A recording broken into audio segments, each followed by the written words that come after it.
Good morning, guys. I hope everyone got a good night's rest last night. I know you had a good breakfast. I just shared it with you.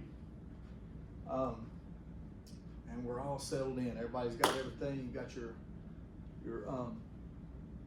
participant manuals. Good. And if you would, just go ahead and there's a section in there, the next section. It'll say Johari window. And just hold there for now. If you found it, then just stand by for just a second. Yesterday, of course, we got here. We did some exercises where we learned more about each other. We talked a little bit about story, the four moves of story: innocence and tragedy, redemption, and destiny. We talked about the eyeglasses of faith, self-knowledge. Remember our cheesy glasses here. Knowledge of self is one lens. The other lens, knowledge of God. And then, of course, the framework to that, the framework for this knowledge is community, which is all of us, that everyone is here. And when we talked about knowledge, we remember a couple of the quotes. John Knox said, you can't know God apart from self, and you can't know self apart from God. John Calvin said, there's no deep knowing of God without a deep knowing of self, and no deep knowing of self without a deep knowing of God. And Thomas à Kempis again said, humble self-knowledge is a surer way to God than a search after deep learning. And so we kind of established the need for knowledge of self, you know, and we talked a little bit about this, and how we're going to do that is through the four moves of story. Okay. Does anybody have any questions about any of that we talked about last night, yesterday? Okay. Good. So our next session here is on. I'm going to introduce to you the Johari window. So back in 1955, two psychologists,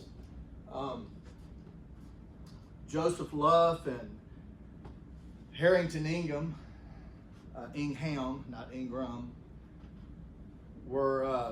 they came up with what's called the Johari window. And Johari is not something exotic. What it is Joe and Harry. There you go.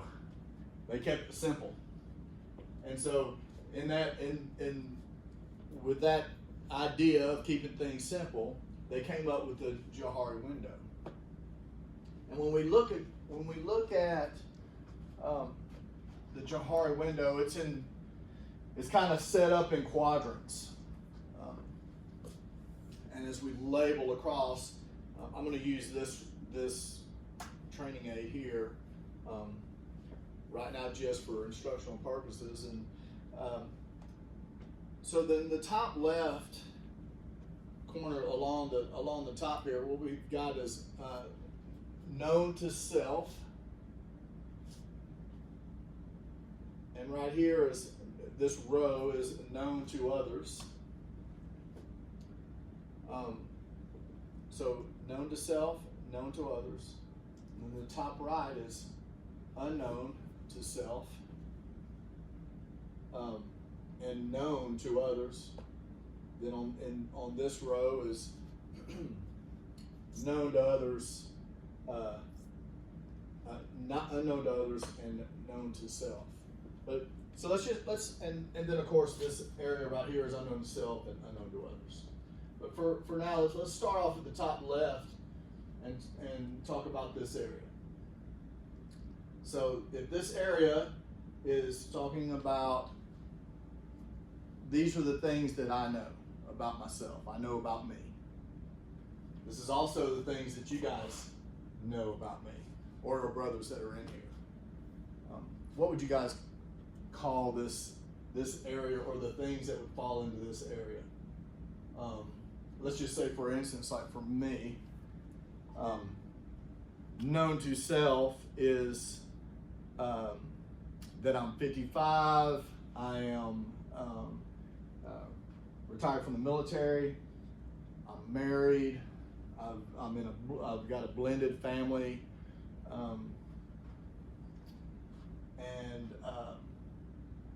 so what would you guys kind of call that? If you think about those things. These are the things you know, things I know. These are the things that I want you to know about me, right? So what this little area is, it's called the public self, or known self. All the things that you have suggested. And we're going to interact here today. So how about this little area right here? So if this area is known to me, these are I know these things, but unknown to others. Like, you guys do not know this about me. These are the things, these are my secrets. Okay. What would you guys think about that? I like that. Hidden, private self, secret area. Yeah. All those are good. Private self, the hidden self. Again, those are the things, basically my secrets. All right, these are your secrets. In the top right, these are unknown to self and known to others. So you know how you hang out with your buddies. Well, how about this? You're hanging out with your kids, all right, and they reveal something about you, and you're looking like, what are you talking about? And it's, like you're a little kid, and your family's going to know. This is going to kind of fall into where your family's going to be. Your wife, the person that's around you all the time, and they see something, and you don't even see, you're just going about your day, like everything's cool, going about your life, actually. But these are the things that other people see about me, but I don't want to see about myself. What would you call that? Yeah. We're going to call that our blind spots. These are the things that other people see about me, but I don't see it. I don't even have a clue. Which is my response to this would be interesting, and we'll get into that. What about this area right here? This is unknown to self and unknown to others. Like, no people know this. Like, I don't know it. You guys don't know it. It's just unknown, right? Who does know? Who knows all things? God does, right? So you could call this the God area. But for now, it's understood as the unknown area. These areas right here are like huge. This holds our heart. I can't say enough about what this did. Very, very interesting, and it meant a lot to me. It just really kind of opened my eyes on a lot of things. So just kind of give you a little bit of an idea about how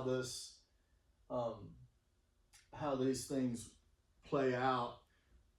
When I was a kid and born to my family and everything, everything was great, man. It was up until I was about 8, and I was just very secure. I went to a little school. The only thing I think during those days, because where I grew up, there was mainly the dynamics were just on race and stuff like that. It was black and white, and there weren't any brown skinned people at all. and there I was. My father was from the island of Guam in the Pacific, and no one even knows where that is, really. And it's a little bitty dot out in the Pacific, and so it was like there was that was kind of there, but other than that, man, it was just awesome. I mean, I have felt more secure, as of late, but back then, man, it was just a dream. But my dad was there. I had some half brothers and sisters. I was the youngest. I was super good because I was kind of spoiled, I guess. And then whenever I was 8, my parents got divorced. And just a quick note, my parents, and this is not a shot at my parents and blaming parents. Don't get that. Look, my parents, as did all parents, now hang with me here with this statement. My parents were doing the best they could. All right. And with what they had, and the what they had is what they were raised with, what the things that they were modeled for whenever when they were children, and then the stuff that they get lucky at. There wasn't a lot of communication. Like you get some parenting magazines. I don't even know when those really came out, but now there's a lot of communication and therapy's more of an accepted deal, and human behavior is kind of floating around, or more understood. At least we're talking about it anyway. But as time began to move, my parents, my parents were doing the best that they could do. And but whenever they got divorced, my dad just kind of took off, and what I didn't know was that he was, just kind of licking his wounds. He was trying to get okay. He was recovering from a divorce and mistakes and all those things, right? And but there I am with my mother, and man, she did the best that she could, with my father being absent for most of the time. I mean, every now and then we'd have some weekends, but man, I was just like, he was everything to me. And look, up until that point, I mean, he was very, he would hold me, and we would tell me he loves me, hug me, all those things. So because we were from the Pacific, and it's a matriarchal society, he wasn't scared to embrace a child and that kind of thing, so he didn't really come off as this macho guy. But anyway, so as we moved forward, when they broke up, then a lot of changes happened. I went to, I changed schools. I'd left the little private school that I just felt so protected in. I left there. We moved and to a little town north of where I'm from, and so I changed schools. I mean, a lot of stuff happened, and man, I was super, like, things were just rocked. I mean, everything was just unstable, and when I changed schools, I started getting bullied, and things were just kind of upside down. I was really pretty fragile, I guess, and so what I started to do, I was doing the best I could do, and just to make it. And I had a good buddy and all that stuff. But man, this bullying deal kind of kicked up, man, I just felt really alone. I did have a good friend, a good buddy that lived down the street, and we ran and did all the things. But as I got a little bit old, well, during that time also is whenever I was sexually assaulted by a family member, and I never said anything. And so all these things are happening. Then, so as time is passing, you know, I started to just kind of muddle along. Man, I started playing sports and stuff, and I was okay. I got a lot better later, but I wasn't. I knew I wasn't gonna. Well, at least even in high school, I knew I wasn't gonna go play ball anywhere else or anything. I was kind of young for my class, and I was real skinny and tall and lanky, and I just after all of these things had happened, I really just didn't feel good enough. And one other thing kind of happened around junior high, and I had gone to spend the summer with my uncle, and you know, I was really hungry for masculine attention, and you know, I had a lot of masculine questions that needed to be answered, like, you know, was I enough, and a lot of those things. And anyway, when I was during the summer, one summer I was at my uncle's house, and he taught me so much he taught me a lot about riding rough stock. He was an old cowboy, and riding rough stock, and man, he just really made me ride anything that had legs, and you couldn't tell him no, because he would make sure that you ended up riding whatever it was that you didn't want to ride.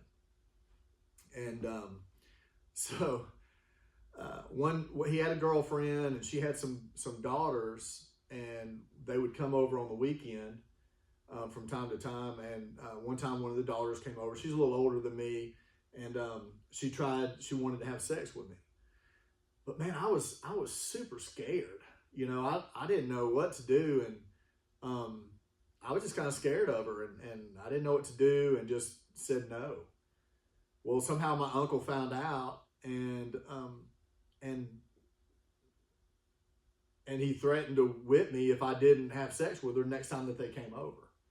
And so I'd seen him whip my cousin, and it was a horrible deal, man. I did not want anything to do with that, you know. And so anyway, sure enough, another weekend comes, and they come over, and she tries to have sex with me again, and I did it, and you know, so, and then I just didn't let up after that, and so for him, you know, that was a pretty deep wound, you know, and I'm not to get too far. I just needed to say that because it ends up playing in next, and so. So anyway, I needed his approval, and he answered a lot of things, but that was a huge wound, and in my mind, sex and everything else, especially because I was, you know, had the abuse early, it shifted my thinking about sex and stuff like that, and I just thought I really came off with this, and it's not a outrageous idea to think, okay, the more women that I have sex with, the more of a man I am. You know, so that was a piece of the deal, and of course in high school I started drinking and drugging and a little bit and stuff like that. So anyway, so I started having as much sex as I could, and that probably would have happened anyway. I'm not sure, but it was an answer.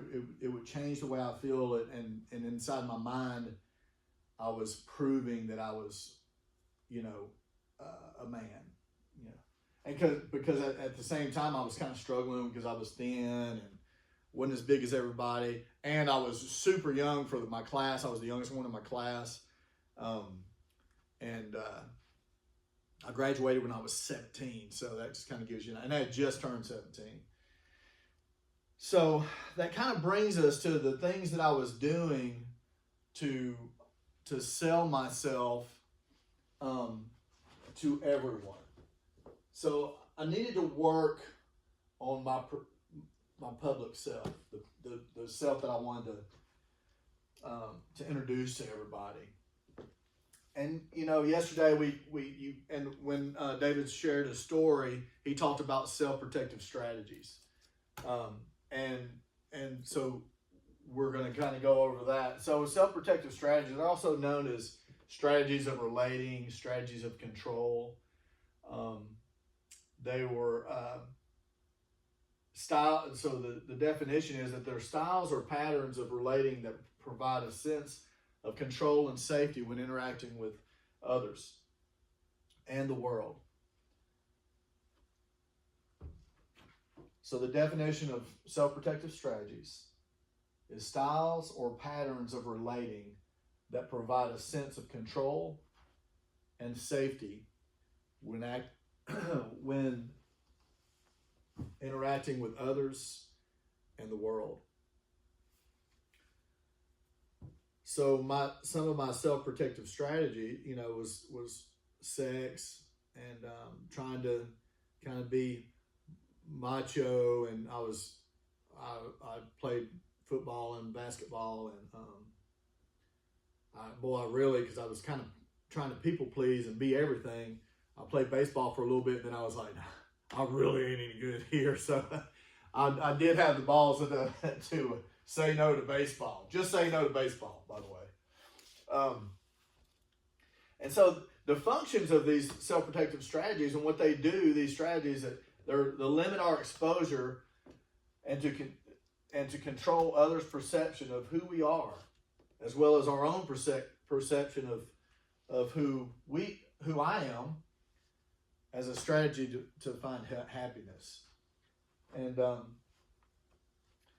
so I did not want, the biggest thing, I didn't really even know that I was doing this at the time, right? So, these self-protective strategies, all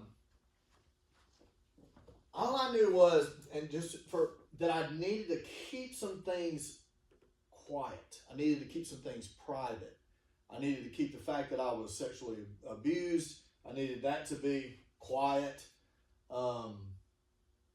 I needed to keep quiet that I didn't feel good enough, because when all these things happened, man, here I was a brown kid. I was sexually abused, and I just thought I was tainted, wasn't good enough. I thought, that I was too skinny.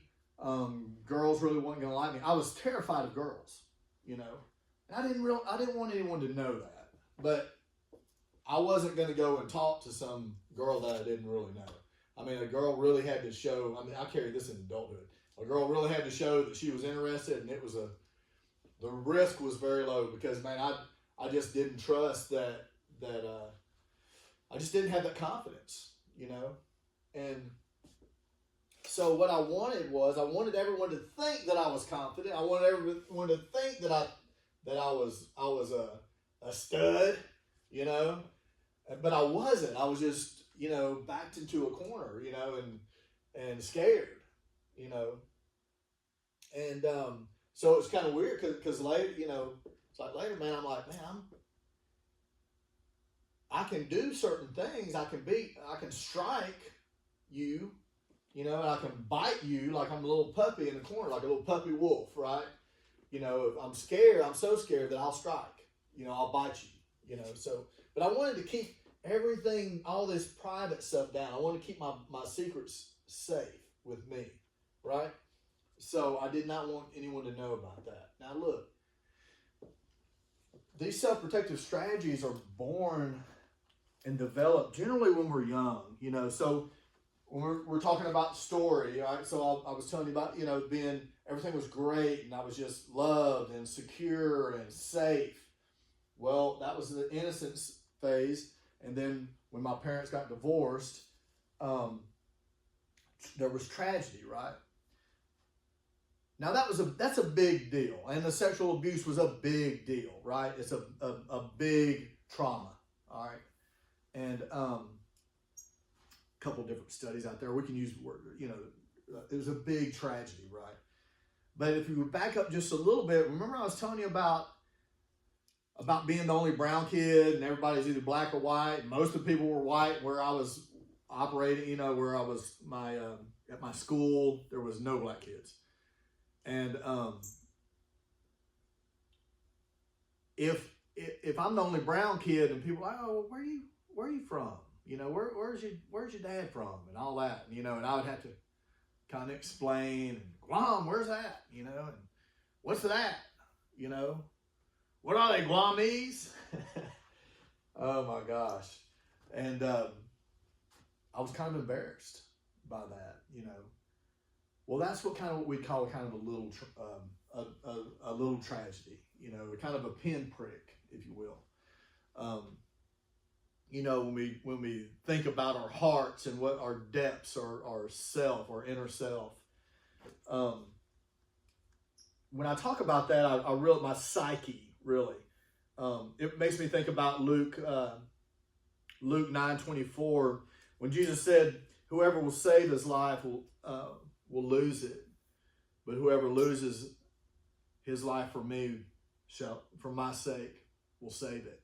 And the word that Jesus uses for life here in the Greek is psyche, which means the inner self or the heart or the inner life, you know. So that area, that inner self, that heart, you know, is the thing that's taking these wounds, right? So, you know, when I'm fearful and all those things and these things happen, that stuff, that's what's going on, you know, this inner self. And if I'm trying to save myself, according to Jesus, all right, big red letter words here, whoever would save his life, save himself, you're going to lose it, you know. So if I'm trying to keep myself safe by keeping secrets and keep my inner self safe, the problem is that eventually it's just not going. It's going to lead to death, right? I'm going to lose that peace, that life. And I don't want to get too just using that as an example, you know. You know, the enhance, when I do this, right? When I suppress these, what lives right here in this space, this line right here, basically, is the self-protective strategies, okay? And in order to keep those things down, I've got to exercise these self-protective strategies to keep my private self private.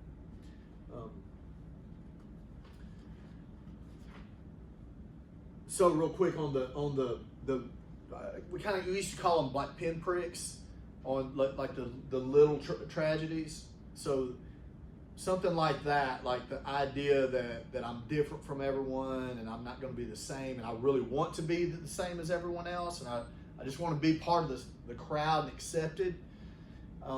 That was like a pinprick thing. Like that was like an aching paper cut type thing, or a pinprick to my heart. All right.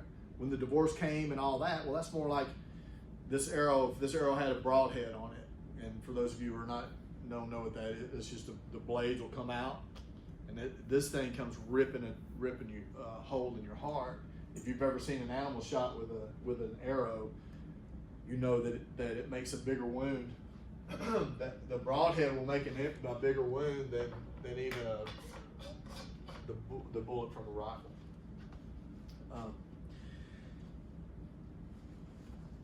So as we move a little bit forward, so that's where these self-protective strategies were developed, like when we're young, like they're necessary. It's the things that we use to keep ourselves safe. I'm kind of repeating myself here a little bit on that, but and we get it from other people. Often it's a strength of ours, like humor. You know, the guys that are just super funny, and then when you get to know them, some of those guys, some of my dearest friends have hilarious, but just broken, and of course they've been made whole by their walk in faith and becoming known, but they use that. Some people use success in business, like that's, oh my God, I'm an overachiever. I've got to do this. It'll keep me safe. I'll be okay, and the thing is like these things kind of work, if I'm successful in business and I'm like, hey, like who's going to argue that? Like who's going to say, hey man, that's not, well, who's going to say that, hey, that's not what everything is, or you're, will someone say, hey, you're successful and that's all fine, but all of your focus is on your work and people are suffering. So the problem with self-protective strategies, after a while, when you become older, they don't work and they begin to fail. And they interrupt they have a negative effect on your relationships. So if let's just say that one of my let me just kind of roll over here into my self-protective strategies, because when we're using self-protective strategies, we're evading reality, and we can't evade reality. Or we can't evade the consequences of evading reality. So this is my Johari window. And so just the things that you know about me is I'm a father, I'm a veteran, I'm a leader. If you've kind of been around me a little bit longer, I can have a tendency to be aggressive. I'm a protector. I'm extremely loyal to friends. I'm a discipler. Now look, the thing about Johari window and what's in these quadrants is it's ever changing. So as God changes my heart and people begin to know me, what happens is that this public self area, it gets bigger. So as this line kind of comes down, and my private self, my secrets, and I'm just going to tell you, I'm in recovery, and I just last week crossed 13 years, and nothing I do except for I lost a lot of secrets. So when I talk about things, and I bring this up, I don't just talk about my sexual molestation, and I don't tell everybody that. I don't go and tell the mechanic about that unless I'm prompted to. But I don't, for the most part, like with you guys, I'll tell you. I tell people at work, if it comes up in discussion, I use my story to help people, And look, I was unguided for a long time, and I've got a heart for young men, and for all men, but young men especially if they're like their dad is gone off, and we've got plenty of that. So my hidden self during this time, and all this stuff changes. I was easily embarrassed. I was passive in relationships. Like if there was going to be, we didn't really talk a whole lot whenever I was a kid, and I never shared feelings and stuff like that. But so whenever there was some kind of conflict about, man, I've always been just kind of up to a certain point. I was passive in that, the same way that Adam was in Genesis chapter 3. I I just wouldn't have that conflict with my spouse or whatnot. And of course, because I didn't have that conflict, I've had a few spouses, you know. So, and I was scared that people were going to find out my secrets, you know, and there's really no way. Because look, our new Doge might come in and find some secrets out, but the Doge wasn't going to find out that secret. And so, man, I was insecure in a lot of areas. I felt like I wasn't good enough. I was wounded, totally wounded. I didn't want anyone to know, you know, that my heart was just broken, you know, and I didn't know how to heal it. I didn't know how to make myself okay. So I would drink, have sex. There wasn't a whole lot of porn back then, but the books, you know, the Playboys and all that stuff, I would look at them, sure. My blind spots was that I was really aggressive in response to threats, and some of that was because of my professional life when I was working. But really, I'll be honest with you that during a lot of that, I was just trying to prove something. Really, it just kind of fed that idea of what I was presenting everybody. I have a tendency to micromanage.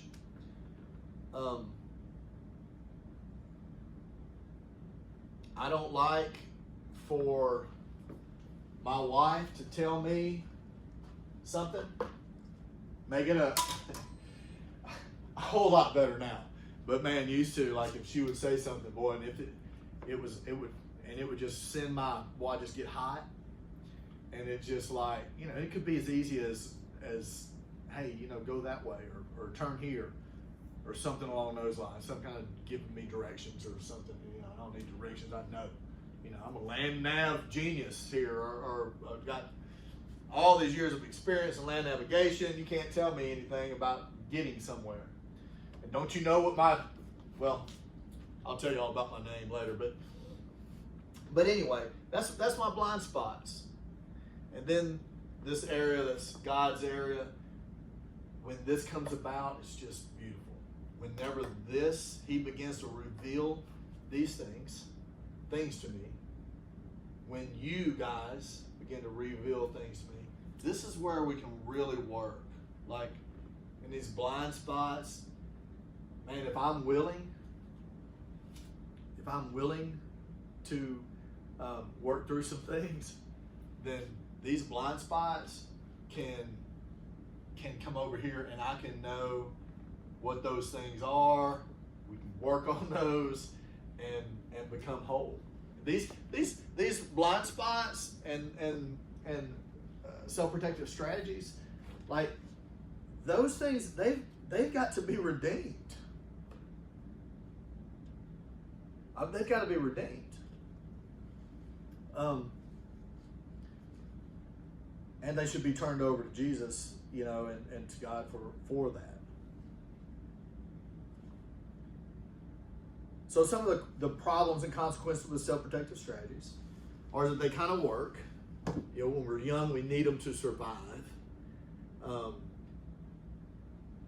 They always impact the degree of intimacy that we can experience with God and with others. And that these self-protective strategies, as I'm actively working on them, as I'm actively using them, they create blind spots, right? For instance, if I'm having sex with a lot of girls, and so like, what I don't realize is that I'm just using people, and I'm hurting people whenever I do that, you know. And that was a huge revelation, especially when I started seeing myself as how God created me, and knowing more about my identity, and then I realized, well, wait a minute, that person, that girl, is God's daughter, you know. And I started looking at things a little bit different. Does not mean that I don't still struggle with lust. does not mean that I don't notice some good looking chick. I just don't run around rolling around in my mind afterwards.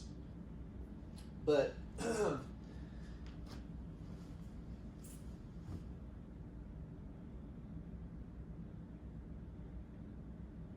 so all of our self-protective strategies need to be turned over to God for redemption. And let me show you what God thinks about some of these things. You know, because if I'm doing all these self-protective strategies, that's me doing that. That's not turning anything over to God. Okay, this is what JJ does. He does these things. And sorry for moving all this stuff around, but I wrote some of my self-protective strategies down here. It's like passivity in romantic relationships.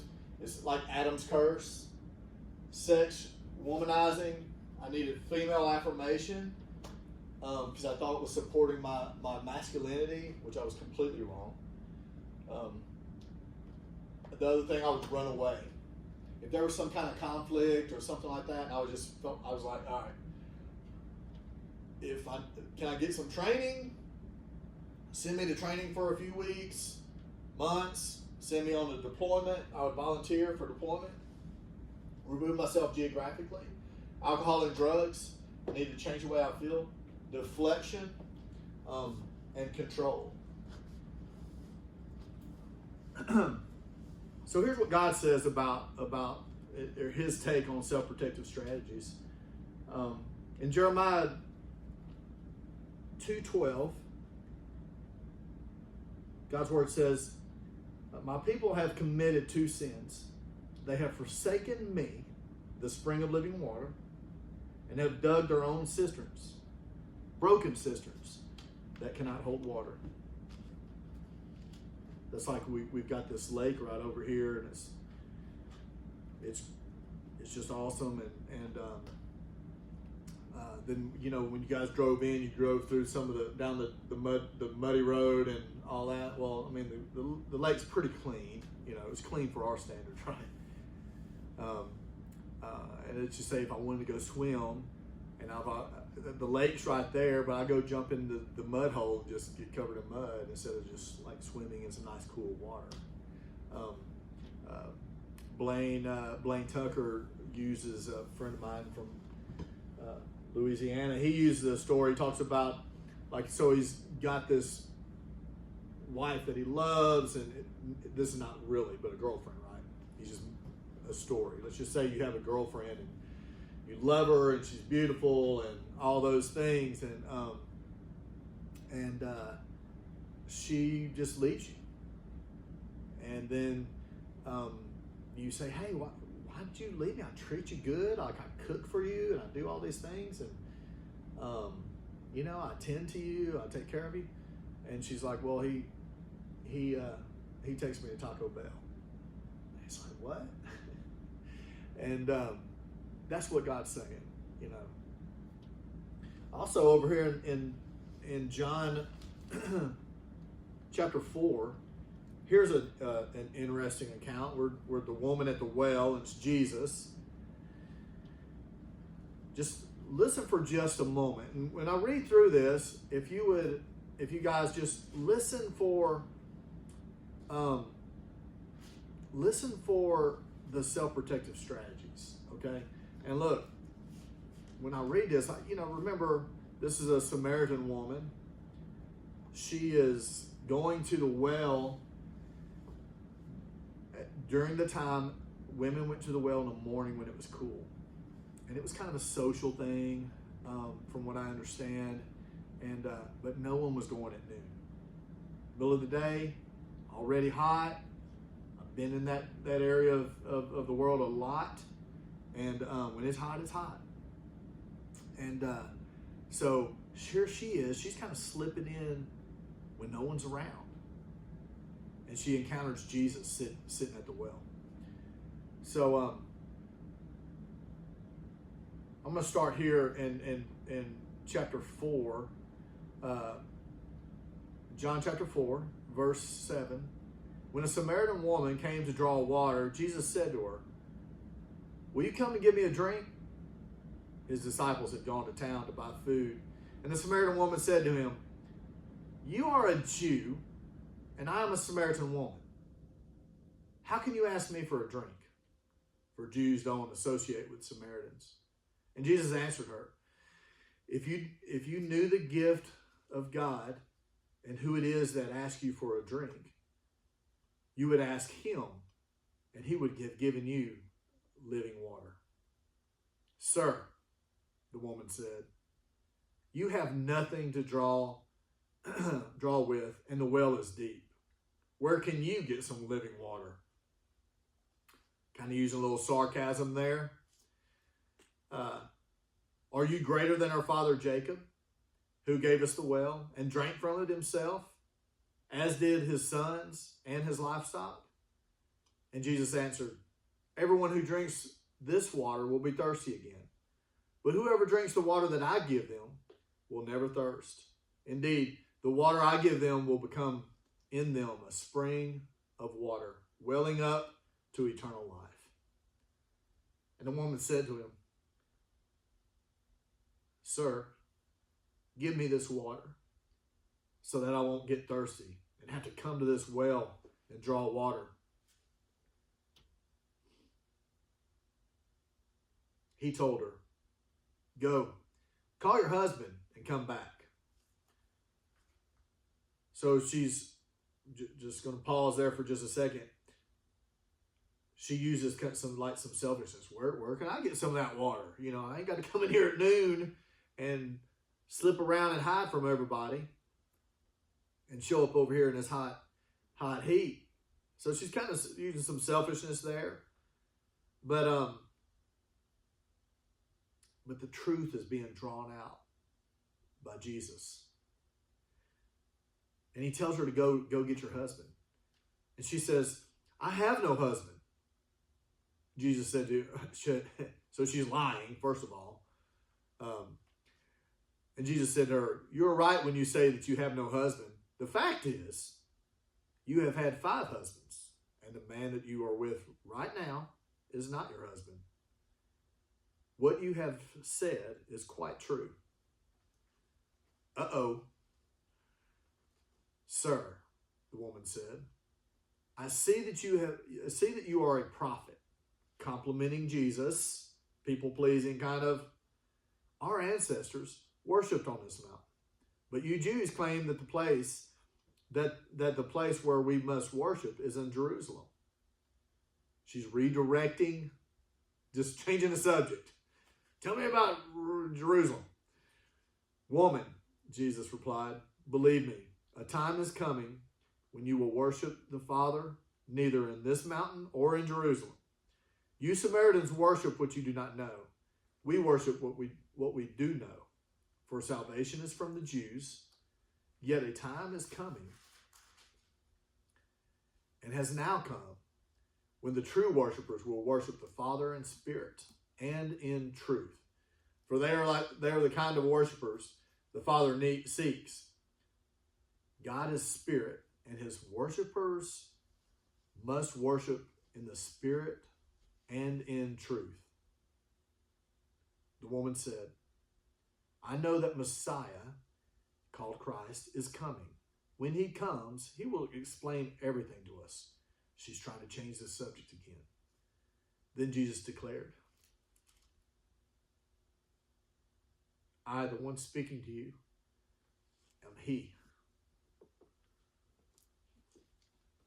So self-protective strategies is not new. Genesis chapter 3, Adam and Eve both used some self-protective strategies. First, they have a failure, and again, Adam's passive. He's watching this thing happen. The Bible says that he was with her, meaning that he was elbow to elbow with her. And so he heard the whole conversation between her and the serpent. And, there's been a problem. So tragedy has struck. They've left the innocent stage and they've moved into tragedy. And now they are running around. First they hide. they've covered themselves up with with fig leaves. And if you've ever been around any fig trees or not, what I've noticed about fig trees, if you get the leaf and it rubs like on the sensitive area of skin, which some areas on your body is sensitive, right? Well, it'll break out. It'll itch it, and it'll be a problem. You know, and so so whenever they put these clothes on, or they sewed these fig leaves together, it was not good for them. So when we talk about these self-protective strategies like the fig leaf, right, and hiding from God, God comes along and he says, hey, Adam, where are you? Like, where are you at? And I don't know, God knew where he was. I mean, he could see him, but it almost seems as if he was just saying, hey, where are you at inside? Where are you at in your psyche? What has happened? And so anyway, as it moves on, God goes and he kills something. Something had to die, right? So that they could be covered with what they needed, to be safe whenever he let them away from the garden. And so that's where we fall in these self-protective strategies. And are there any questions regarding the Johari window or these self-protective strategies?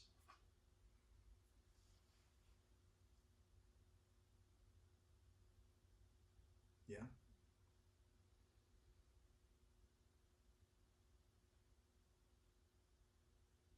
Mm-hmm. And let me just say one quick thing about when we're looking at, as things happen and these things are revealed to us, and let's just say that, or some of this unknown stuff is kind of revealed to us, the blind spots are revealed to us, because once a blind spot is revealed to us, like it goes from here to public self. Maybe not everybody. Now I know, and my wife knows, or my buddy knows. He told me about myself. Now I know. Now it's public between me and you. You've told me about this. Now the reason why you told me is because you love me, right? And so I just want to say that, because as these things are revealed, this public self comes up. Like, if you don't know me and I don't know you, we don't love each other enough to be able to tell me about this blind spot. Like, if we didn't create a situation with the framing of community, with all of these men in here, so these men in here know me, and now you guys are beginning to know me, and it opens the door for years down the line, months down the line, whatever it is, that Joey can tell me something about myself. Like, hey, man, I just kind of noticed, you okay? Like, you've been kind of standoffish, or haven't seen you, or I heard you on the phone with your wife, and man, y'all okay? Everything's all right? You see what I'm saying? He loves me, so he's asking. He's not asking because he wants to just go and tell somebody something. Or he's not just asking just to be nosy. He's asking because he loves me. I didn't look right. I looked like I was in distress, or I was worried, or whatever that is. That's how we love each other,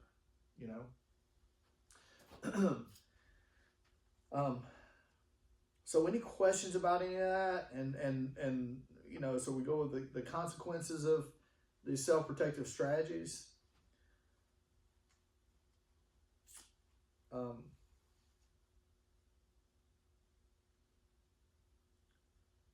The last thing I want to cover just real quick before regarding consequences of the consequences of self-protective strategies is that if I'm walking around, yeah, it leads to blind spots, all those things. If I present something that's not that to you myself, right? If all I presented to you was this area of my public self,